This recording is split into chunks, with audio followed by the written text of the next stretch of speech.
IIT Bangalore, Kharagpur, and IIT Bhubaneswar. He was also a chair professor at IIT Kanpur for some time, and is presently also holding the position of international visiting professor at IIT Kanpur. So he has been traveling widely in the last 30 years and is closely associated with the higher education systems in various countries.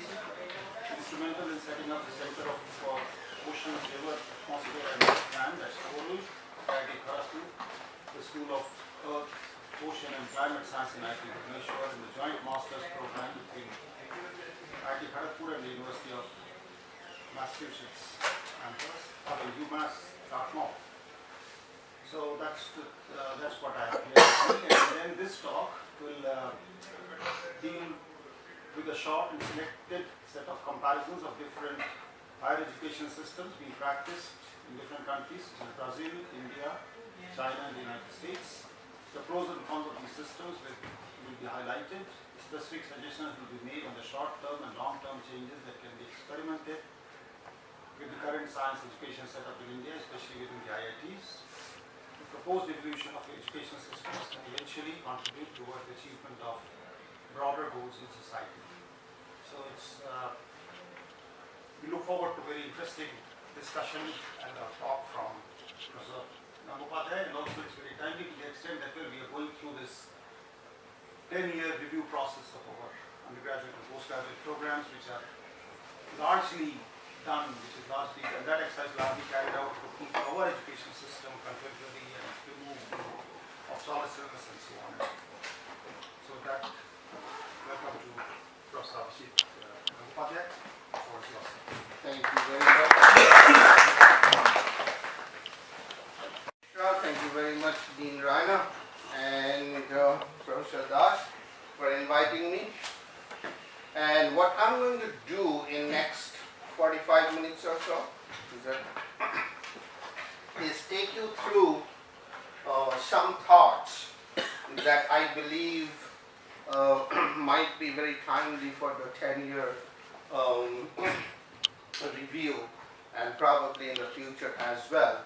So before I go into much detail of the talk, I just want to tell you that this is the first time I'm giving this. It is not my area. Education is my area, but marine science is my area. But this talk has culminated after a lot of thoughts and discussions with multiple people in academia and industry during my evolution as an academician. So here it is what I believe, people believe that I have talked to might be helpful for the next generation and the generations later. So, who am I? I think Professor Mishra has done a very extensive job, but that is what Avijit is, so that you realize what kind of exposures I have had, and mostly in different places, in different areas. But the last one is the most important one. Yep. So, I have had the privilege of educating 40 plus graduate students, undergraduate students from different countries. And you will see that what I mean, why that is important. Because there are thoughts from those people that I could collect and then I'll present that to you. So it's more of a discussion rather than me telling you what to do. Okay? These are their thoughts, and I think that's important distinction. So the context of this talk is, I'm going to start with this idea of a developed India. This is more of an idea talk. Where do we stand and how do we get to the development? The idea of development and how technical education is linked with development, and then a survey, and I think this is the critical part. And then I'll make some few recommendations based on those surveys.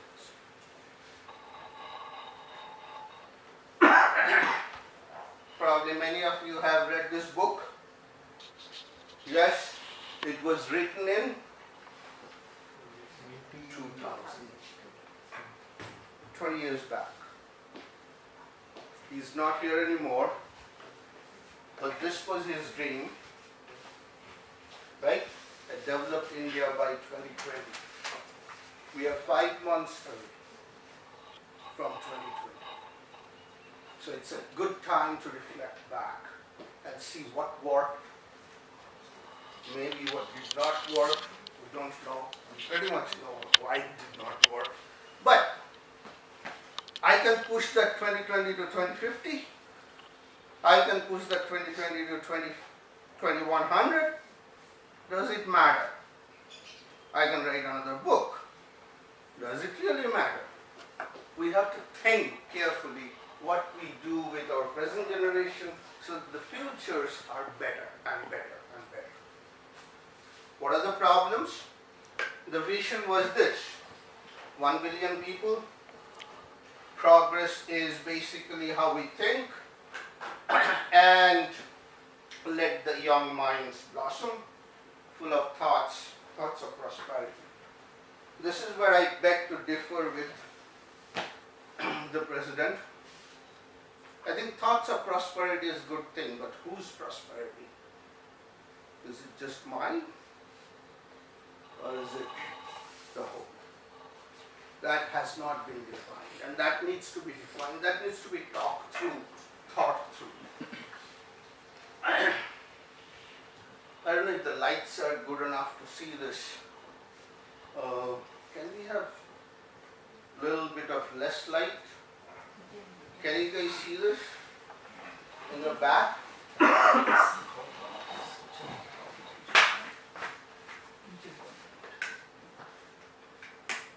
Maybe I can just tell you.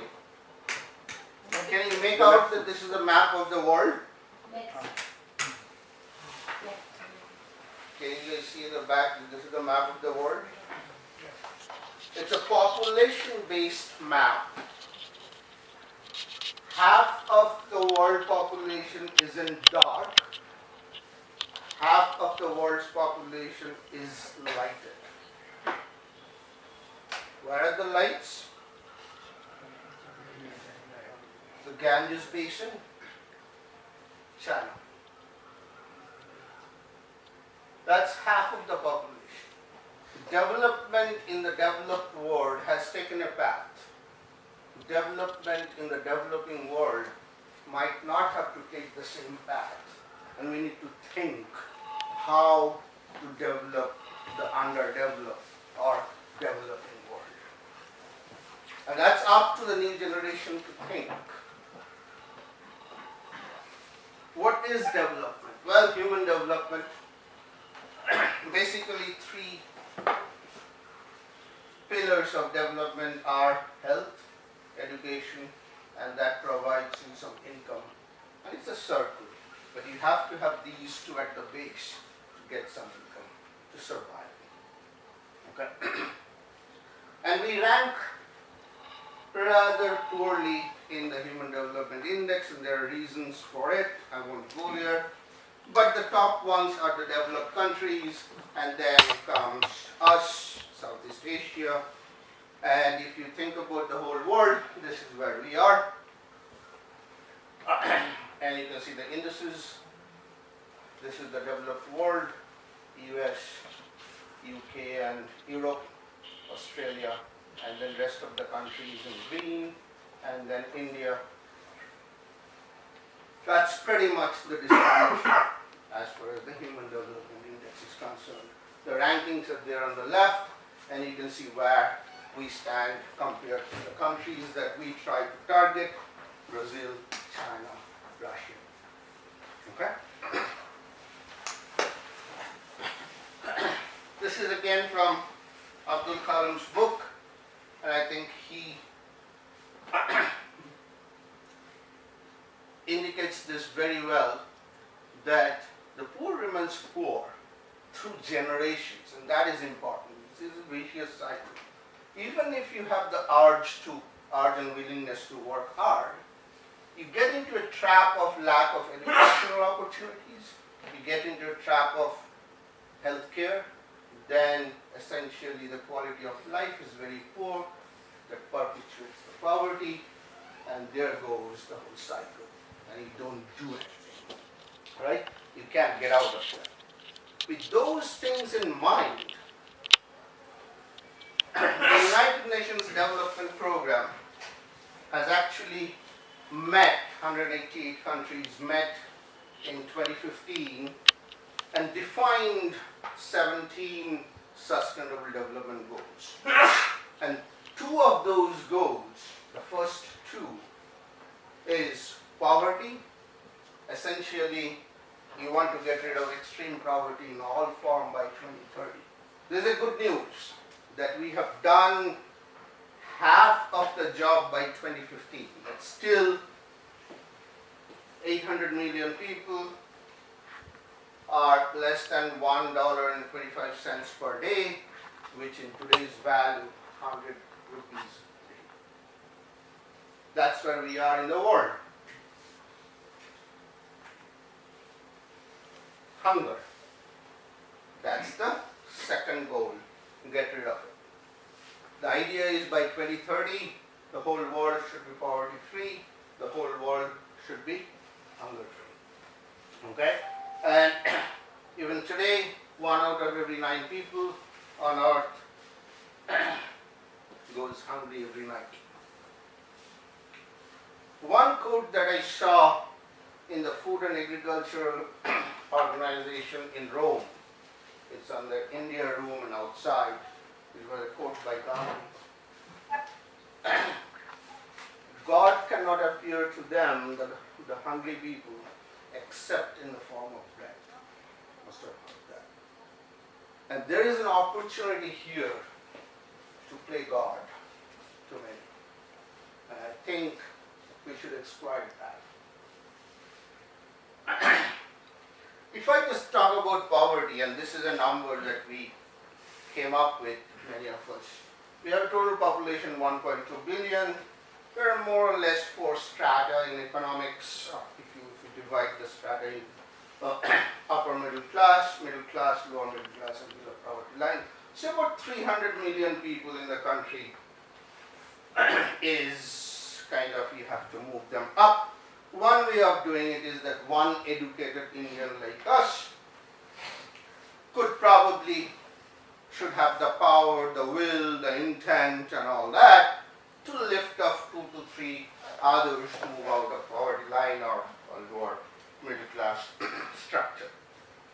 Not everyone is willing to do that, and we know that now, right? Because we are free thinking individuals and we don't want to get bogged down by 2 to others in our journey to achieve something great and greater than any other human beings could do, because we are all special, and that is true. So you can't dictate that everybody will take care of 2 to 3 others. That's not going to happen. It's just not going to happen. It's just not us. So maybe there are other ways to do this. And we need to think about those other ways to do it so that we create a structure by which people get opportunities and they will move in a competitive world. That's fine. Okay? You don't have to share the burden. There comes the idea of higher education in India. And when I was an IITian, or like the students here, and went to IIT Kanpur, there were 5 plus 1, 6 IITs, and then it became 8. And then I left the count now, I said 15 plus, because maybe this afternoon there was another IIT added. I don't know. Okay? So I left it at that.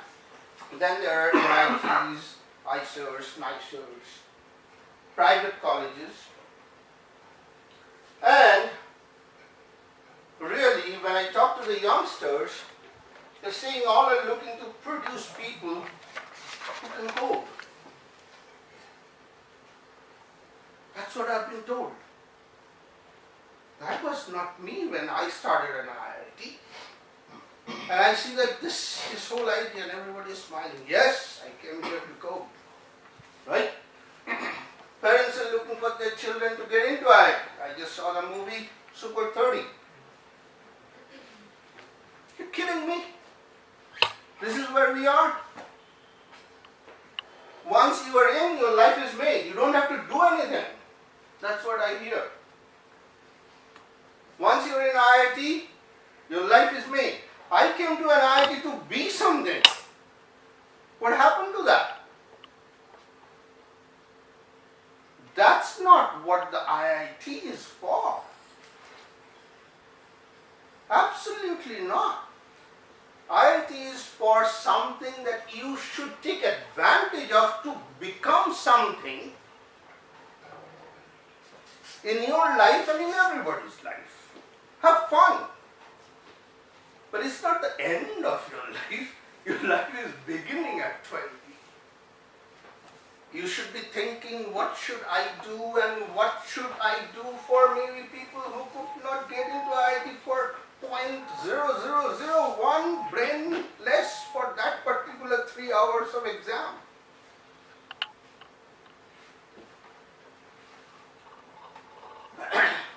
So, there is the point. The society is made of all different kinds of people.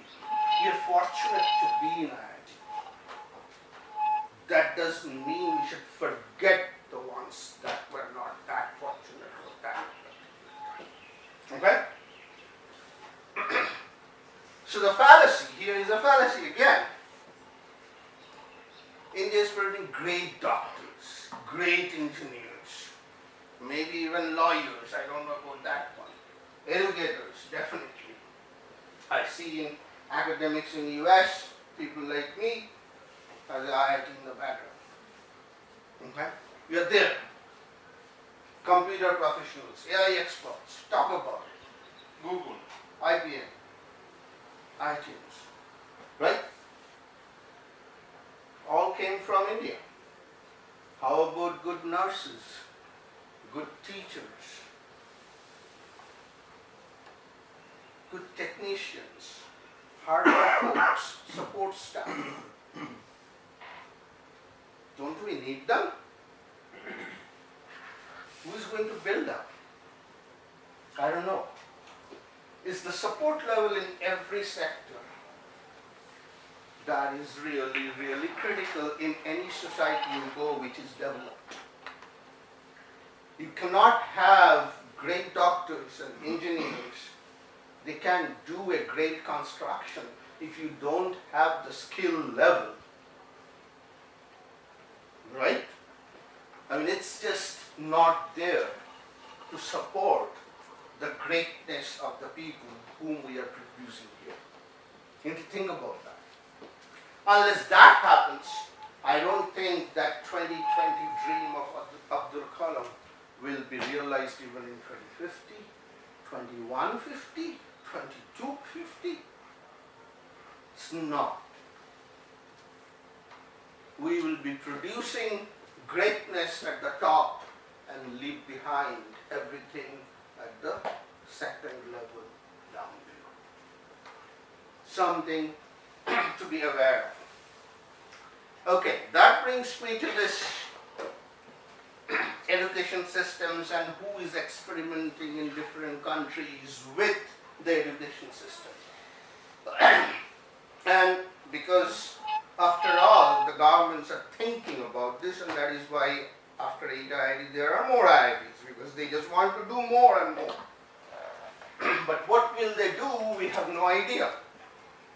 So, US versus India education system, you can see that primarily it's private versus government funded. Same thing is true for India, US versus China, US versus Brazil, US versus any other developing nations.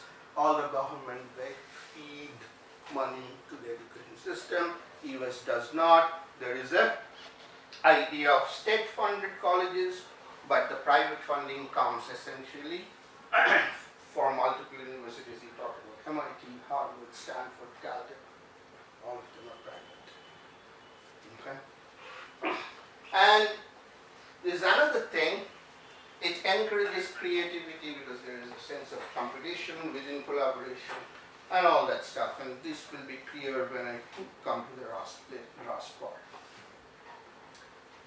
But in spite of all the stuff that is India, there are, I think, good number of success stories that have come up. people are thinking about. In fact, I put these three on the top: sanitation, water, hard structure, residences. I know from my students that the newer generation of IITians actually have been working in the fields with villages to do such kinds of things, and that's a great thing. There are success stories like this week. We had Chandrayaan 2, I believe, and ISRO is a great model, accepted everywhere. They have a culture. They have that is the India that you can boast of, right? At the same time, there is the human development. But the success has a formula, and this was given by Professor Pandey to me: autonomy,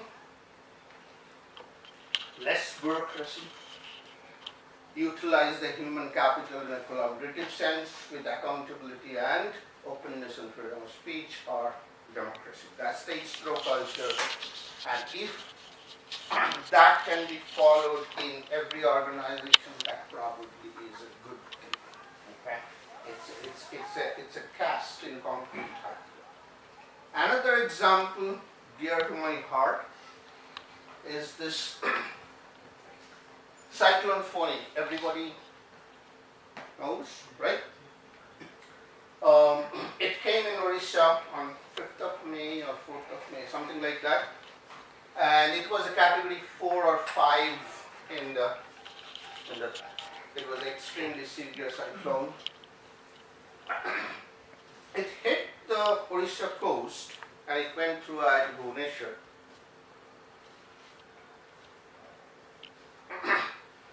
And that is Puri and Bhubaneswar right there.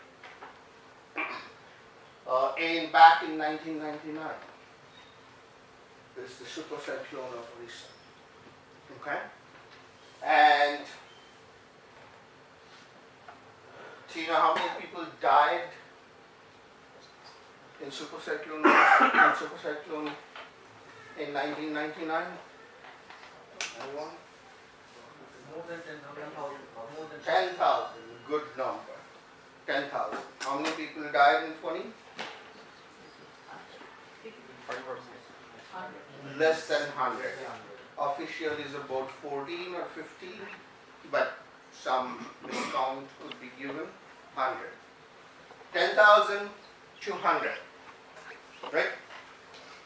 If I take you back another 30 years, 1970, there was a cyclone, exactly the same speed and precipitation and amplitude, Bhola cyclone. It went through Bangladesh. Now how many people were killed? 1 lakh? Next bid? 50,000? 5 lakhs. 5 lakhs. 1970,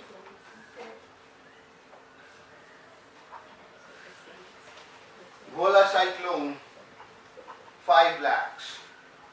Super cyclone in 1999, 10,000.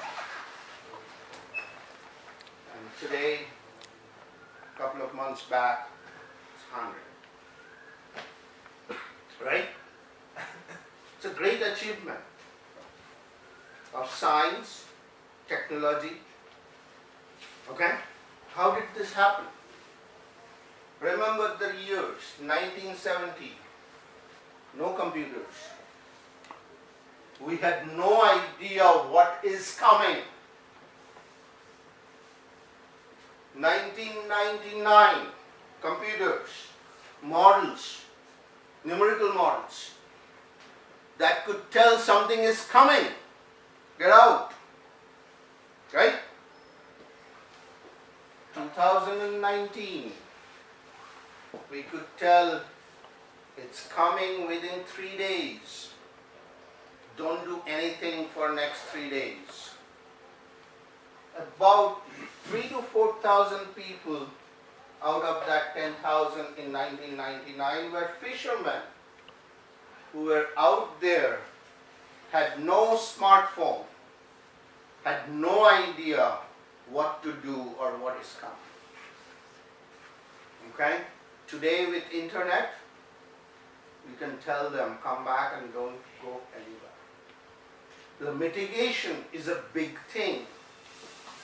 People were able to move them out. There was a professor from IIT Kanpur who spent 40 years of his life, Professor Gopal Chandra Mitra. He was just given the Distinguished Alumnus Award in IIT Kanpur. He spent his whole life, he's an industrial engineer, designing shelters for people in Odisha in every village. So if they cannot reach to the train station, they hide in those shelters. That saved enormous amount of life. Okay? Very simple thinking. It took him 40 years to do it. This is not a big story in times of India, because death is more newsworthy than saving lives. Right? But that is the real story, that is the real success of science when it meets society. And we could do it because of the advances in observation, in modeling, prediction, mitigation, and all that. So this can be done, things can be done. Okay? The only thing is, you have to think what to do. So now, this is, I think, the crucial part you all are waiting for. So what I did is, as I said, I have students from many different countries, and I said, when Professor Das told me that, okay, why don't you come and give a talk? I said, okay, let me poll my students on multiple questions. And this is the 7 questions that I asked each one of them. Identify 3 most important differences between US and Indian education system. Remember, they're either undergraduate students like you or graduate students like you, and they are now in faculty positions and so forth, so they could give a good feedback. Identify 3 unique things that are there. I put Indian, but this could be India, Brazil, China. So these are the 4 countries that I did. It's there in the US, it is also there in the US system, or not there in the US system because of some unique reason that you wish it was there.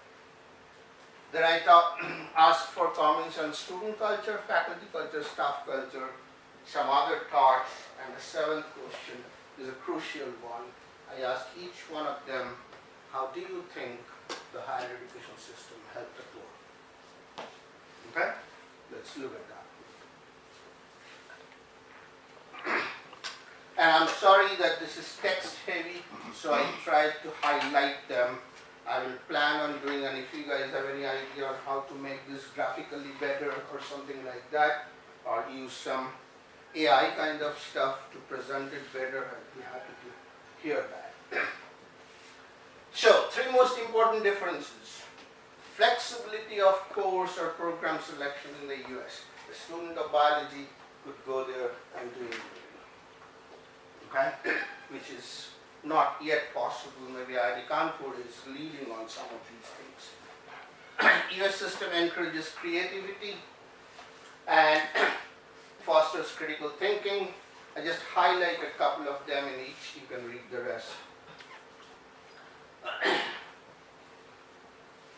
Professors do not have to deal with bureaucracy in the US.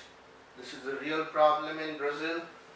I think it is also a problem in some of the Indian universities, maybe not in IIT Kanpur that much, but when I go outside, I hear that. This one is a good one. Since there is a valid funding from the from outside the government, the US researchers are engaged in application-oriented research. Okay? And that's, I think, a good one to think about. And then there is this one, the comprehensive exam for a PhD student. And I know that government has asked IITs to look at research productions and quality research.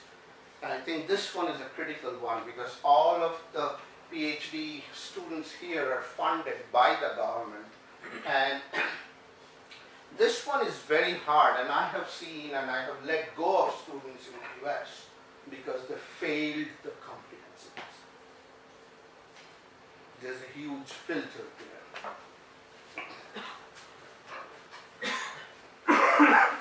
Then, the three other things that maybe it is there in the IBC system or the India, Brazil, China system that you wish also are there in the US system but not there. Invariably, everyone from India, not much from India but from Brazil and China said it's free there and it's not free in the US. Okay? Academic, this one is another interesting one. Students said that academic freedom of research is very much available to India because the government funding is there for faculty, which is not in US because the US is research is driven essentially by grants, so we are dictated by that. So your freedom is actually on the grants. Student culture. There is a noticeable difference in mental health issues and how they take care of students in US versus in India.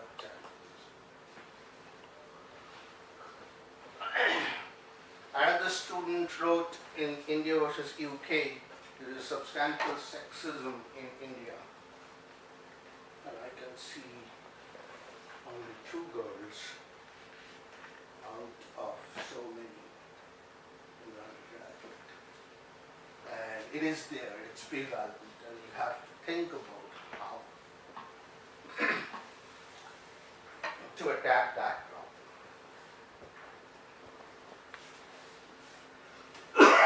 Very interesting thing, time management, graduate students. In US, everyone works within 8 to 5. Okay, they treat the graduate student or graduate studies as a job. Okay, they come, go, do other things. And come back, work, go, do other things. Okay. In India, is that true? Multiple tea sessions, lunch, reading news, talking, chatting with friends within the working hours. It's very similar to what the Brazilians do. It's very similar to what the both are developing countries. Okay?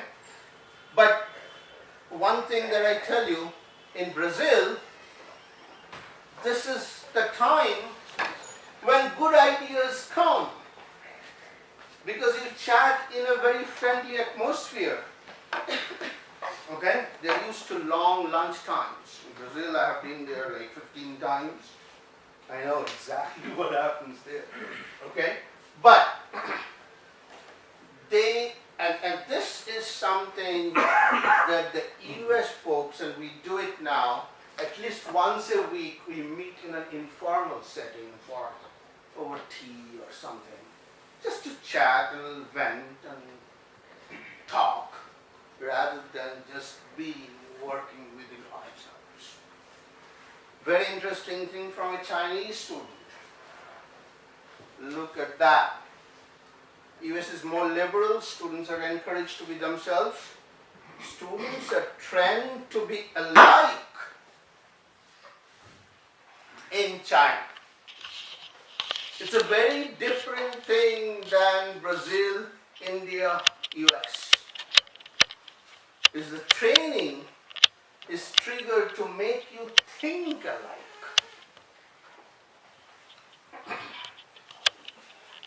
Is that going to come back to? Turn it on. Oh, somebody. Okay. Maybe I can entertain any question meanwhile, if it takes a couple of minutes.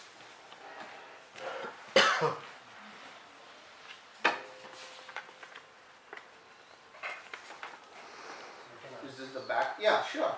See, one thing which I found very different Mm. in my PhD experience Mm. was that here, Mhm.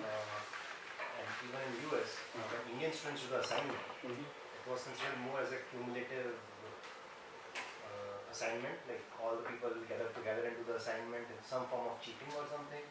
And people there, they looked at it, they had a very negative thinking about such things. And I think that really helped. The people there had, for the lack of words, I would say higher moral conduct in these matters. And we, here I also see like a lot of time goes in checking whether the assignments are genuine or... It's a very good point you're bringing up, and that I think hits a couple of slides down. You will see something that I think the culture is different, and it has been created or evolved into what you just described.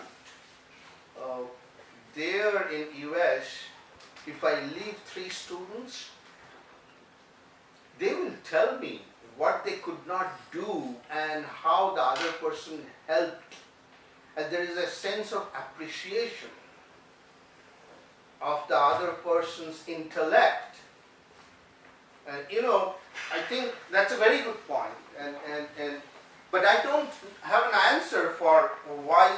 Only thing I could say is that it's culturally, evolution is different in India than over there. And I think it comes to, let's continue and come back to that thought. That's a very interesting thought. But you see the Chinese culture is again very different. Everybody is thinking exactly the same thing, right? How do you train people to do that? I don't know. Okay, faculty culture. So, open door policy is a known thing in the US. Indian system is reserved and student-faculty relationship is formal. That's what one said. This research thing, again, I touched upon it, but I think this one is a good one. It says in Brazil, they have too much bureaucracy, and faculty is kind of overwhelmed with administrative stuff. They're filled with, so administrative positions in US are done by administrators and not faculty. There is a huge group of people who are helping support. The faculty's primary job is to teach, do research, advise students, and service to the university, service to the, and mostly committee assignment. That's the service part. But here, and I think that's the growing pains that IIT system has, and naturally you have to depend on some hard-working folks, and faculty was naturally the fallback to do everything. That is why you have faculty in charge for every little thing.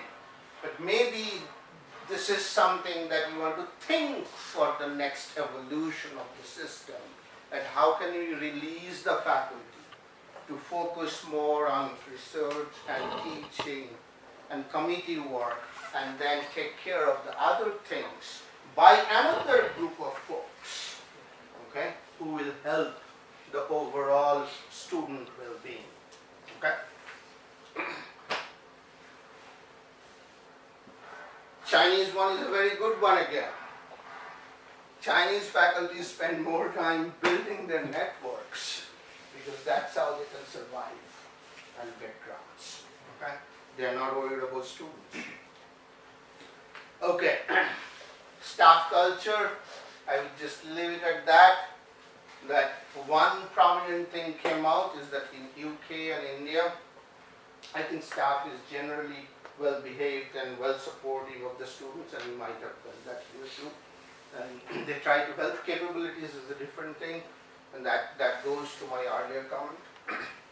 But in UK and India, both have this bureaucratic thing. And I think the English not only left the English, they also left the bureaucracy. And we have to get rid of that. And I think that is prevalent in our system now. Question number 5. Any other comments? This is, I won't say who this is. This is an IITian, went to MIT for PhD, came back, and is a professor somewhere. And he said, India has to let students grow, both personally and professionally. College cannot be an extension of school. And I think that's an important comment. And being parented at home, what I've seen is that students immediately after college struggle a lot in the workplace. And this is probably not having enough experience. Another student says that generations are different, so you need to adopt, and this is why the 10-year thing might be very useful, and reflect back on what is the need for the next generation. And one thing that I thought about that comment, and I added that here, and I have been in the upper echelons of our university here, and I have seen that there is definitely some student in every committee where we make decisions, be level, because their feedback is very, very important. And I don't know if this is practice, maybe it is. That might be a useful thing to see if that can be done, because they can give you good feedbacks and that works very well, and it's a common thing that where is the student, because whatever decisions we are taking as faculty affects them, so we need to know what's going on. Any other comments? Okay, this is again from that IIT MIT person. We need to make a difference in high school training. Most of the good and bad habits come from high school. College is probably too late to change. You're talking about culture. That culture that you're talking about has already into you from your school days. IIT does not create talent. I'm sorry to say this is what he's saying in IIT, not me. But what he's saying is that maybe there are other ways to say this. IIT only shapes raw talent into partially developed talent. MIT does not create talent. MIT takes that partially shaped talent and makes it a very good talent. That's what he's saying. It's an evolution. You have started your journey here in high school. And that is something to realize. And okay, then comes the last part of my talk. Do you think the higher ed system has benefited the poor? The Indian answer, definitely yes. And his logic is that the workforce for academia, industry, government that came from India's higher education system, and they're doing something for the general population at their level, and that is where they're making a difference. Maybe it's, and that is why we have what we have today. The Chinese answer is very eye-opening, at least to me. I asked the same question to the Chinese. There's a graduate student came from China 20 years back and is in a very high position in the US now. There were need-based support in China, but far from enough, and shows lots of smart minds end up in subpar colleges because they cannot afford to go to the good schools. Okay?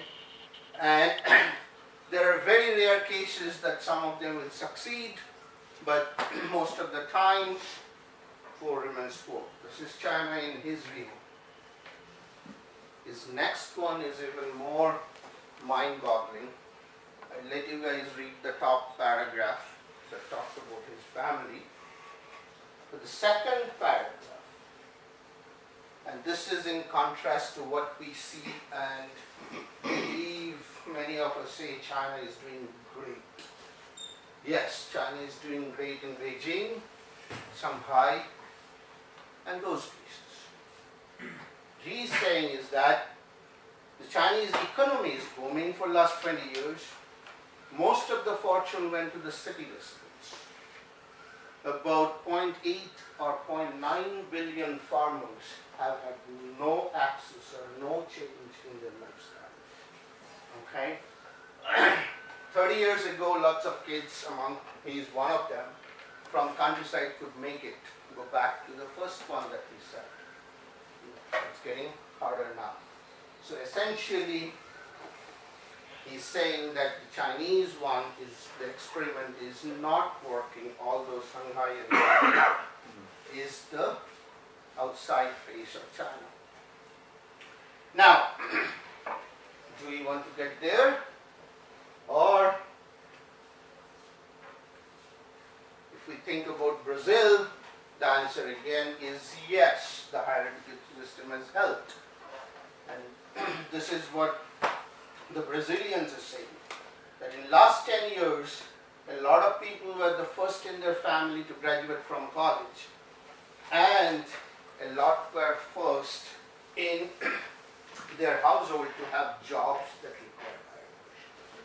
And the Brazil experiment is, I believe, and I have had many Brazilian students who attend at different levels, and it's working because I know their background.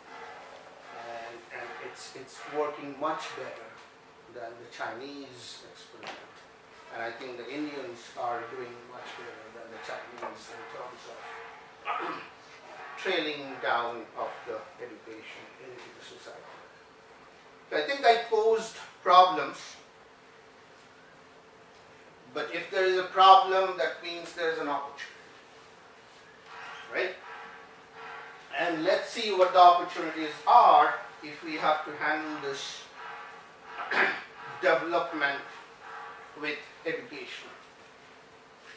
Let us recognize two things first. The entering batch of 2020 was born in 2003, 2004. I don't know where the students here are. The first iPhone was released in 2007. So, when you guys were like 3 to 4 years old, maybe 5, that's when iPhone was born. So you all grew up with that.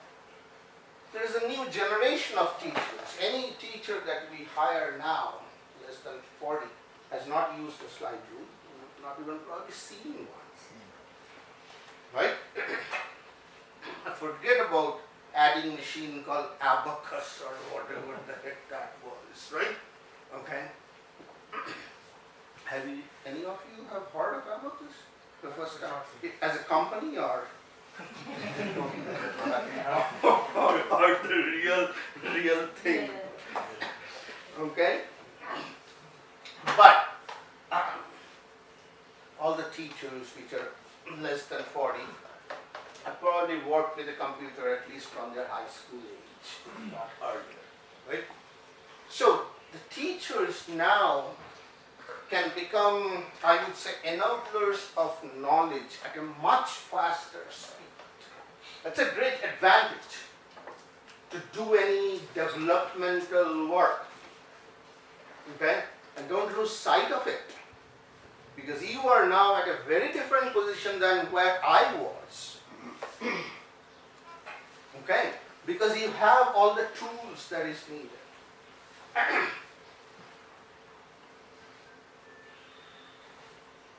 So with that, few simple recommendations.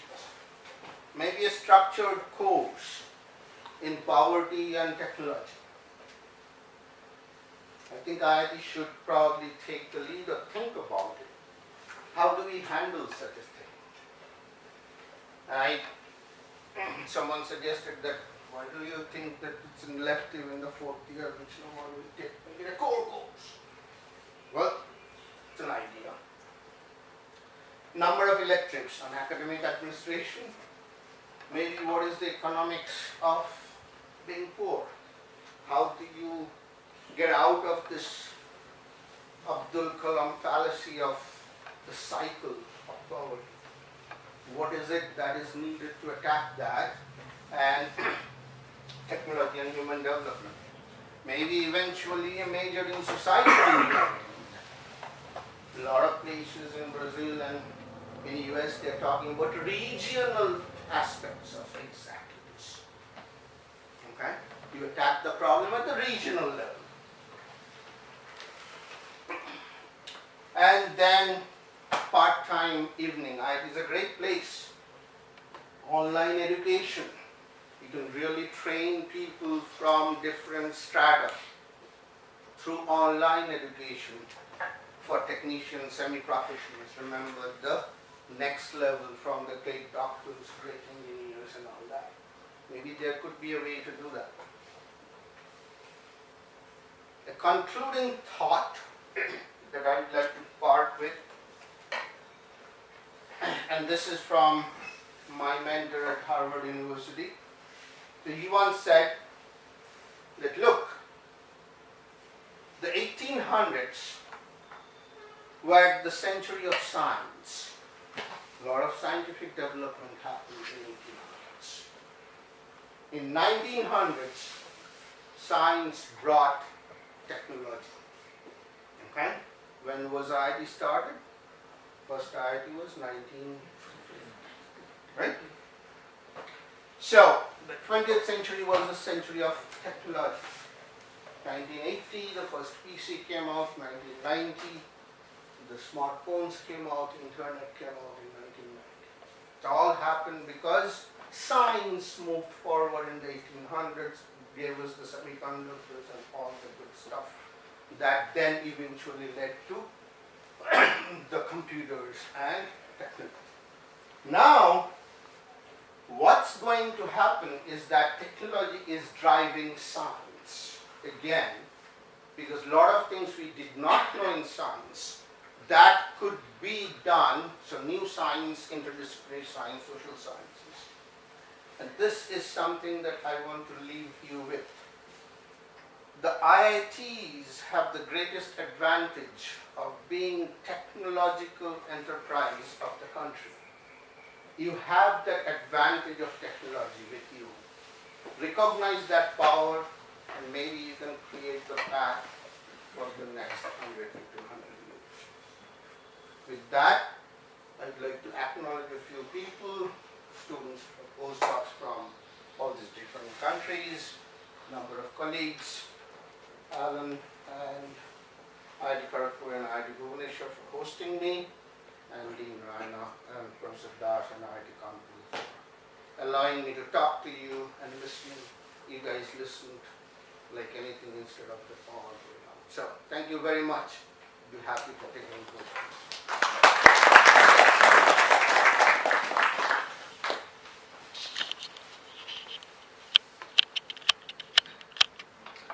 Yeah. In what way has American education, like when in terms of pedagogy, let's say, has changed over the last 10 years? Fantastic question.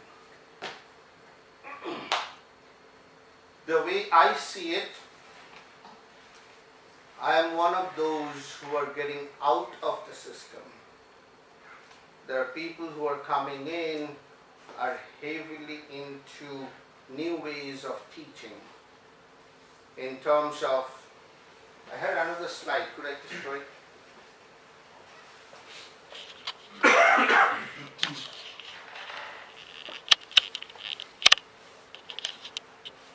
There are new ways of doing things that we used to do on board. Things are changing, like you have information animations, concepts, communications, open source, all these different ideas. There are ways of doing things that are more like now you let the students think of a problem, do it, come back and present it, rather than teaching them in class. That is happening more and more. We do more case studies, and like every class has this thing called the outcome matrix, and that we have to show how the student can solve real life problems. Okay.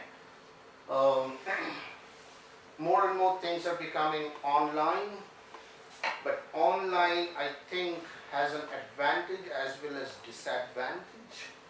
So people are now getting back to blended format, that you do some interactive sessions and then let the students do the online portions and do more studies in the background.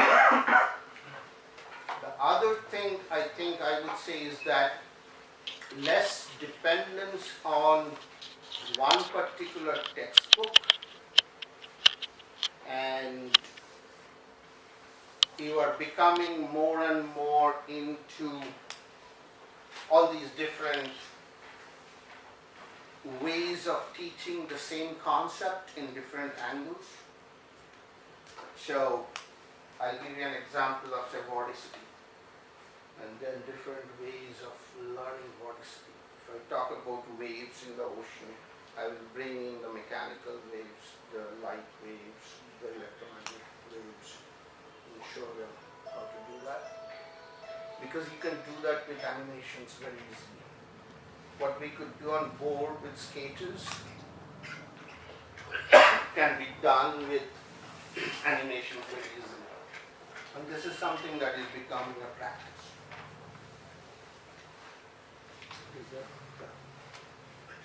But that's a very good question. There are things that are changing. I have one question and one observation. So first the question. We in this institute particularly have been discussing the merits of blended mode of teaching, for example, at the core level. Many of us are not convinced that it's the best thing to do, but some really think that this needs to go forward. So this is a question. Observation is about, since we're talking about technology for poverty, in some sense, I felt a note of cynicism in your, the way you perceived mushrooming of IITs in the Indian context. From 6 we have grown to 23 or 24 I think today. And I felt there was when you said maybe there is one more coming tomorrow, but hasn't this growth in itself been a reach out to the poor, and in that sense a democratization, because we have made education of a certain kind accessible to a whole lot of people by growing up in this way. So these are 2 points that I hope I made myself clear. Yes, you have, and I think, so remind me the first question, because your second question is blended mode. blended mode.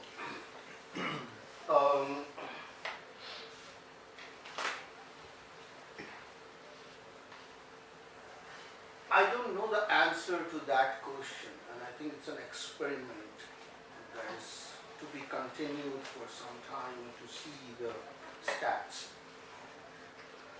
But I'll give you one example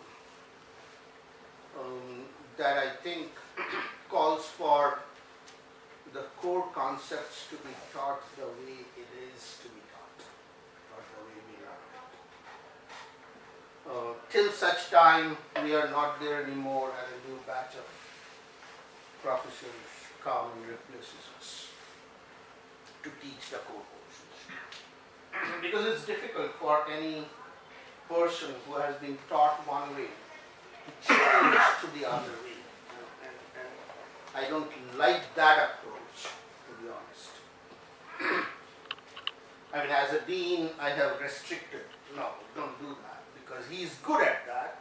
Let's take the good from that, rather than trying to modify him to do something different. I don't think that's that works good, because there is a resistance in us to do that. If someone is willing, that's a different thing.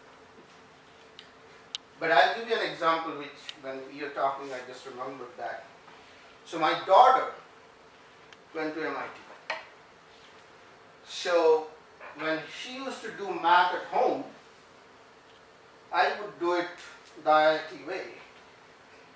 And she would say that, no, the teacher has told us to do it with the, I think those times it was TI, Texas Instruments calculators, and use the graphics function and all that, and do that. I said, no, you should do it on paper. Well, she didn't. Then she went to MIT, and within first week she comes back and said, Dad, they have asked us in the math class not to use the computer at all. She's a math major. No. So that's MIT. I mean, get rid of your computers, learn the hard way. Core course. That was 2006.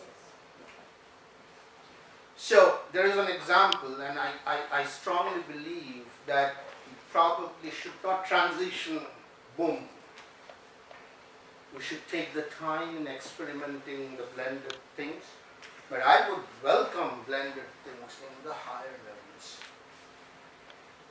And I think that's where people can absorb more, they can depend on the students to absorb more. To do that, someone is not interested to do that. Would you agree? Probably they will. Okay, the second one, which was Reaching out by increasing in numbers. That itself is a yeah, I'm sorry if I came across as a that comment as a cynicism at first I thought it was not a good idea, but I think it is a good experiment to do. But at the same time, I would have liked the Indian government to put in more money for non-IIT institutions and hit those as well, because our population has increased. When I was an IIT graduate, it was maybe 300 million people. Now we are fourfold, right? And the competition is huge. And it's only that name, the three letters, that matters in the whole of 1.2 billion people. That's scary. Because we have to have equivalent. So there are 8 Ivy Leagues and some others in the US, but then look at the second strata. The difference between University of Maryland or University of Miami with others is not that great. Where are those in India? That's the question I would ask.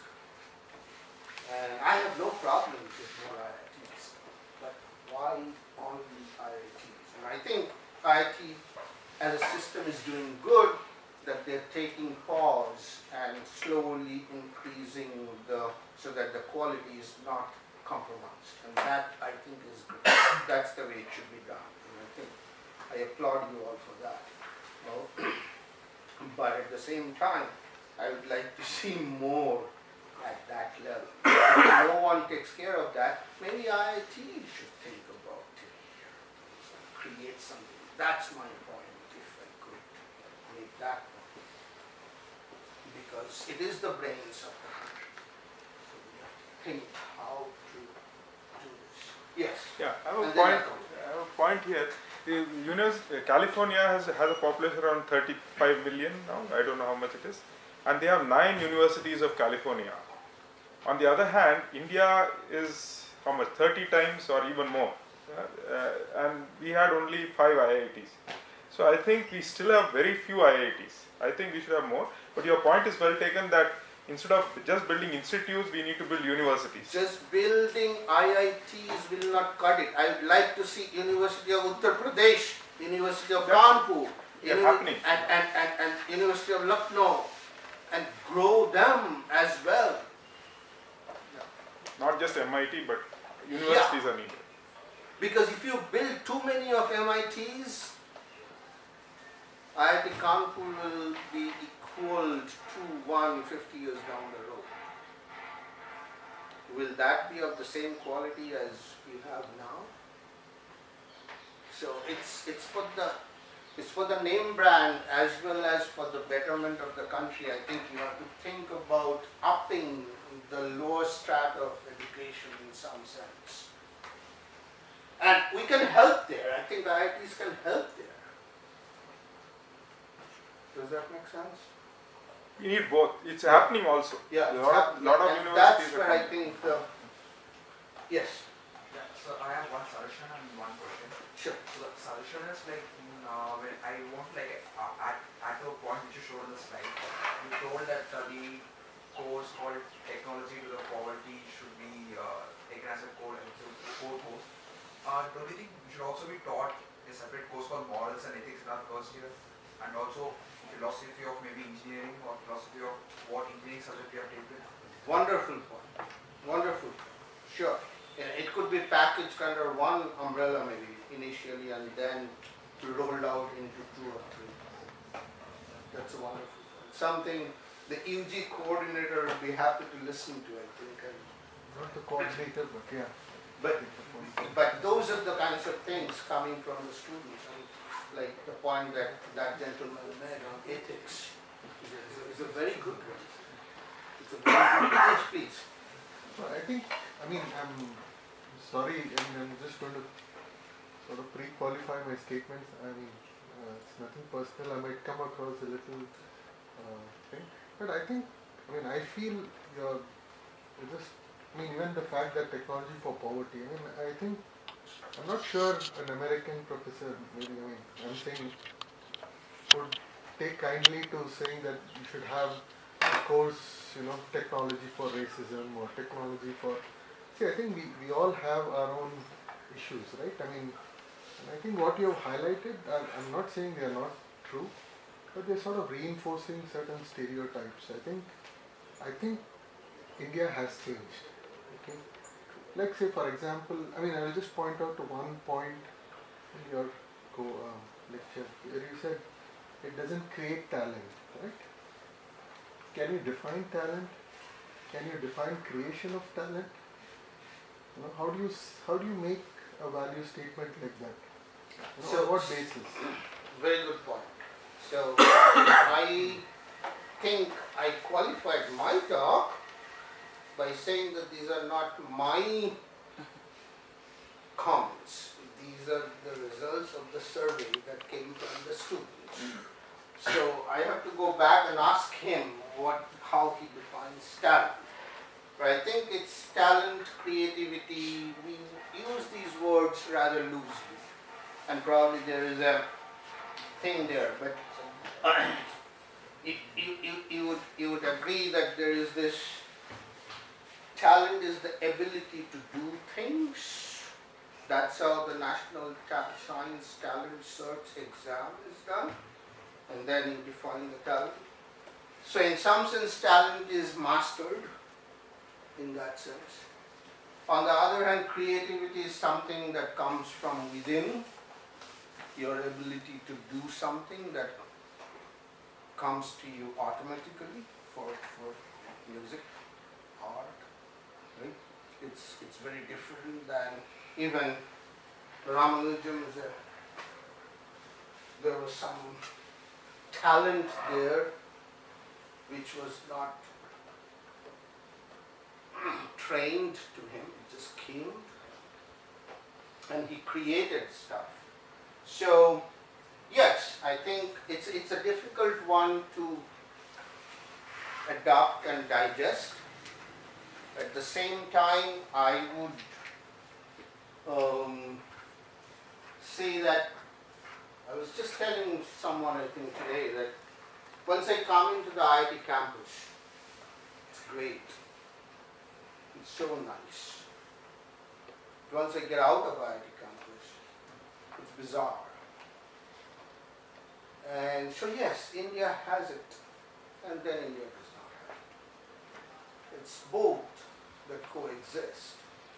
And that's where I'm hitting this. I wish that whole of the travel that I made from Lucknow to here would be all nice places like IIT Kanpur. And that's not there. And how do we, if the idea of Abdul Kalam is that we will be a developed country, then that would be the picture of a developed country. So I don't know the answer to your question. I'm just posing, and I'm glad that you're thinking, and it's just it's a difficult problem, and I don't know whether all of India will be developed. Maybe this is the way that pockets will be developed, and pockets will be developed, and they will be connected together in some sense. But I will give you one more example, and that I think, I don't have the picture to show you, but I have some pictures from 1950s when IIT Kharagpur was being built. Have you been to IIT Kharagpur? And you've seen that big main building, and that was there in skeletons, in pillars, and that dedicated to the service of the nation was not put there. And then that picture had these women carrying bricks on their head and building it, right? In 2008 and 9, I was in IIT Bhubaneswar. I saw the same picture of these women carrying bricks building another IIT. Felt weird with those pictures and the scene.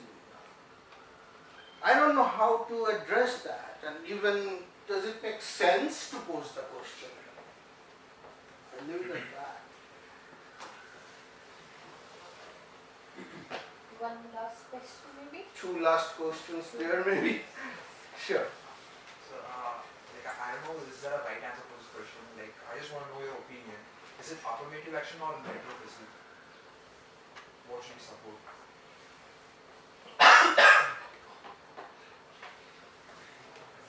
I will come back to his question. How do you define affirmative action and how do you define mediocrity?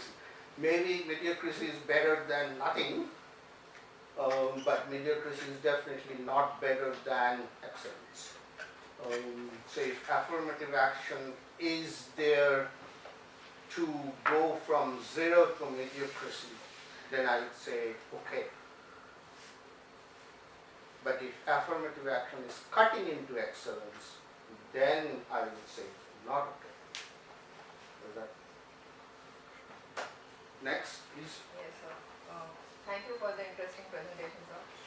I want to ask that they say that charity begins at home, okay? And I Charity or clarity? charity. Okay. Charity begins at home, and I completely agree with your point that it is our responsibility to contribute towards our societal issues like poverty, as you mentioned. But I think somewhere we are failing at our home level itself, that is at our institute level itself.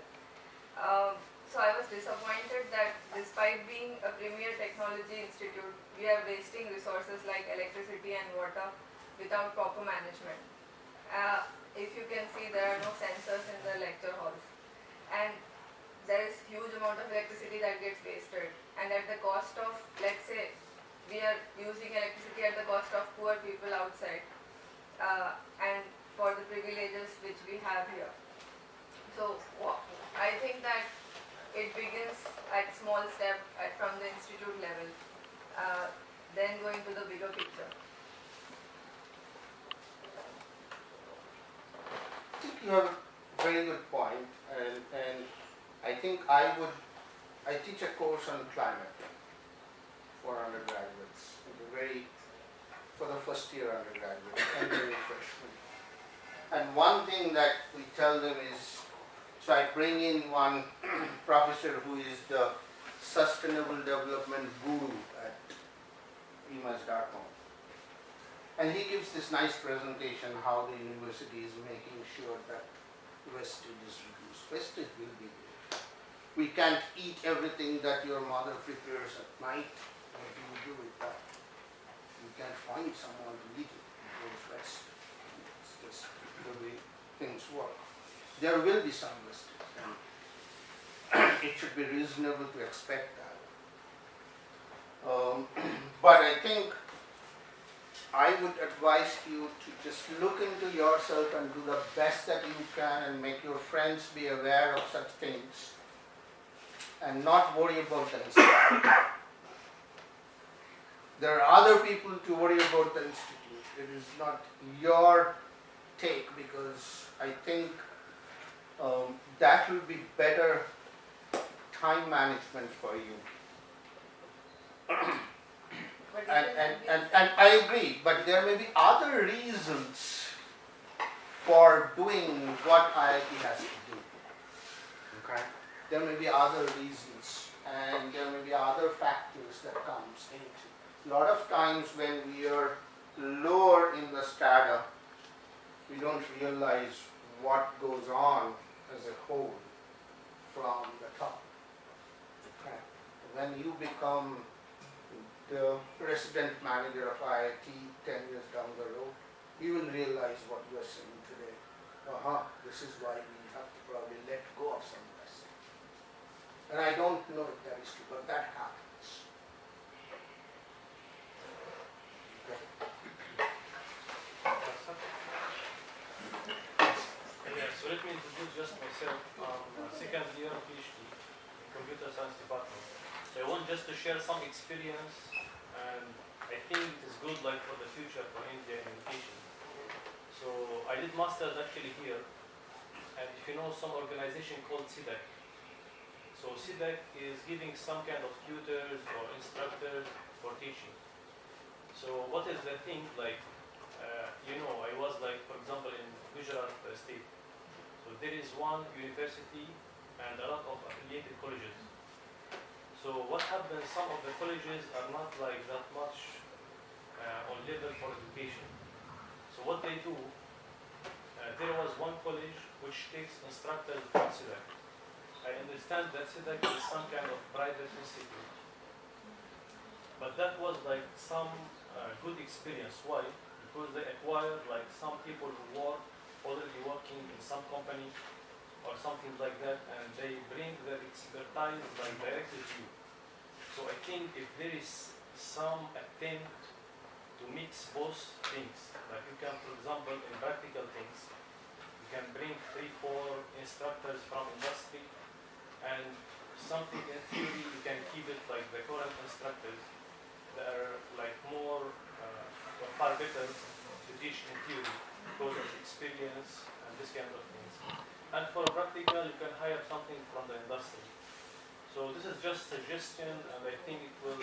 I think it's happening in many universities and IITs, but it's not happening to become a visible impact.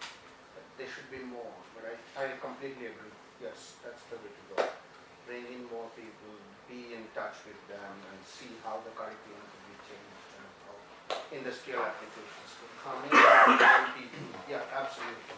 Very good point.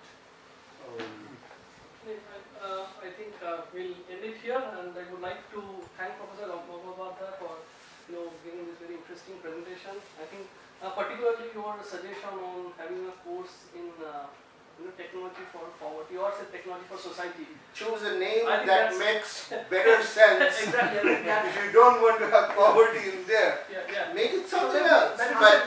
But be it hidden. So but that is the agenda.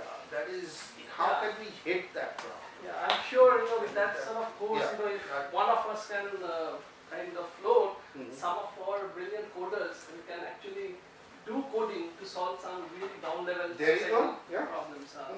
Anyway, I would also like to thank Dean of Academic Affairs Office, Professor Raina, for inviting, as well as Professor Das for coming to this wonderful talk. Thank you so much. Thank you.